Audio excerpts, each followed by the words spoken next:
Now I've gone and done it. Serves me right. Woke up the baby, and he's already been fed and bathed and diapered. He'll be up for hours now, wanting to play. Hand him to me, will you?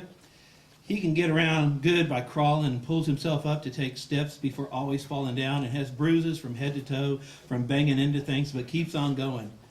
It still hasn't figured out how to get out of that crib, just like his mama. Just haul him up. He won't bite. It's the other end you got to worry about. You ain't been around kids much, have you? Well, no need to handle them so gingerly. They won't break. Kids, even young ones, are tough. In fact, I think it's the other way around. It's as we turn older, the more fragile we get in other people's arms. But Jude is one hardy type, and strong, always smiling and cooing and babbling. Smart for his age, real smart. Mothers can tell that. I can anyway. He'll make it. By God, I'll see to that. He will make it.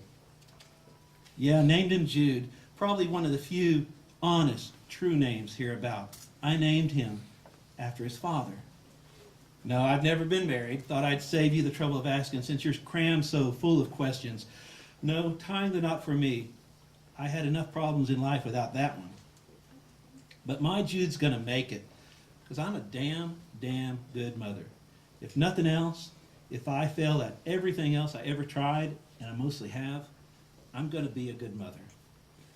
When I first found out I was pregnant, why the hell do folks got to call it getting in trouble? I started taking better care of myself. Funny how that is. So I quit working because it can get kind of rough. Quit working the streets when my bloody show stopped, and I started showing. I got lucky. Damn lucky for the first time, or maybe second time in my life. You see, someone took me in, let me do a bit of light housekeeping to pay my way, and watched after me, helped when my time came. Josie Arlington. Yes, it was Josie acting like an angel. To some, Josie pretends to be hard on the outside. To others, she puts on a fake front of culture and gentry. But to me, she puts on all heart. And believe me, that stands out peculiar in Anderson County. Heart. She took me in at the Arlington, let me clean the rooms and parlors to earn my keep. Rooms I'd usually seen from a different point of view, if you know what I mean.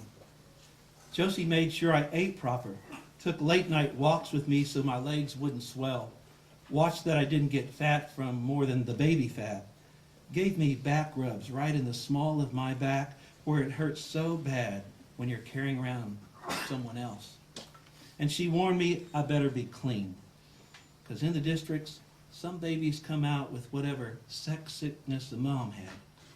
Imagine being welcomed into this world with a disease caught while causing you into being, infected with the worst of life before you've taken a single breath outside, before finally crying the first of so many cries. Josie, who herself had a damn hard walk into this life, seeing me follow in some of her footsteps, helped to see that my baby had an even chance. An even chance.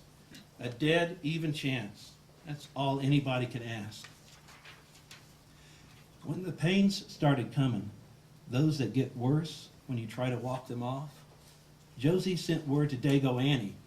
Every sporting girl who's with child and wants it delivered, instead of getting rid of it, takes a waddling stroll to the attic of Gertrude Dix's mansion, because that's where the midwife, Dago Annie, practices, catching all the district's babies.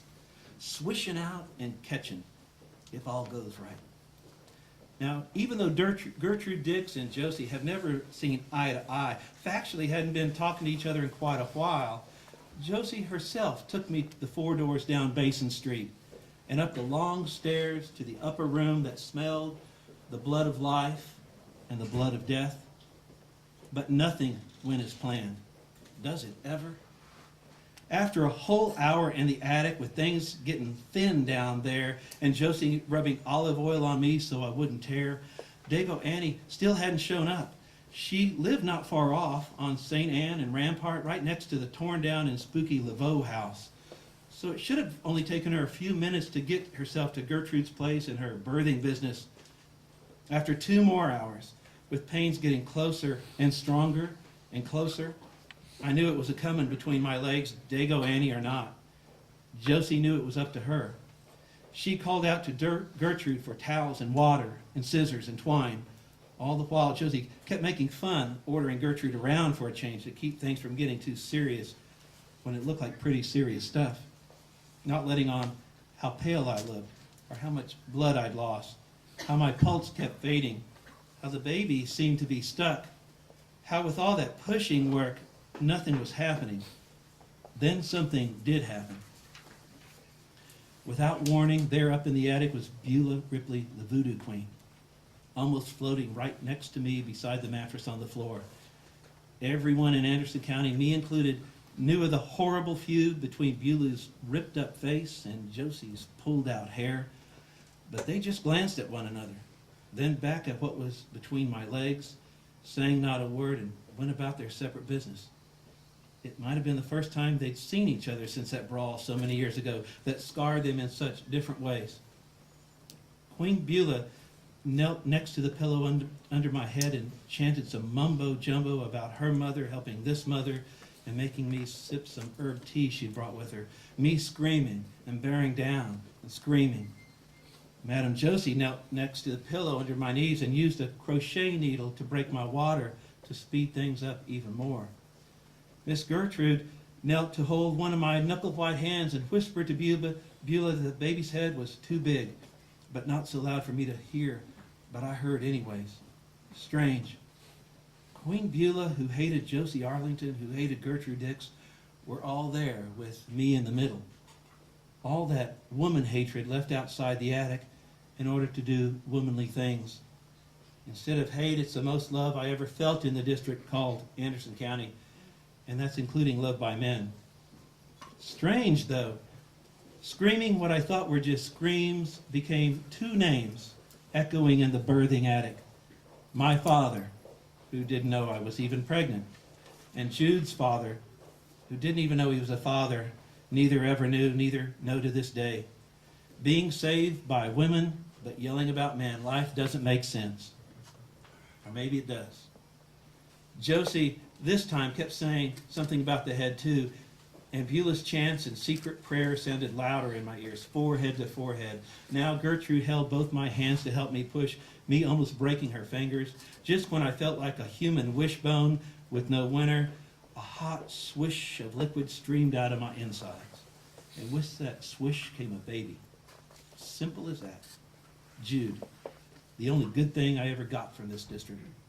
That's been a year and a half ago.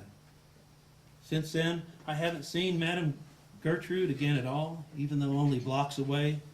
Matter of fact, I've been avoiding that flashy Basin Street line altogether. I do, however, visit Josie quite often, though not at the Arlington. We sit together on the gallery swing at her house on Esplanade, her sipping that sweet white seal champagne, me nibbling on pralines. Through the years, seems I've been nothing but trouble to that woman. Why, I'm surprised she even talks to me at all. But her hard times were so much like my hard times that we're like sisters, though she's old enough to be my mother. Other people call it Storyville, but we're all sisters of Anderson County. Thanks.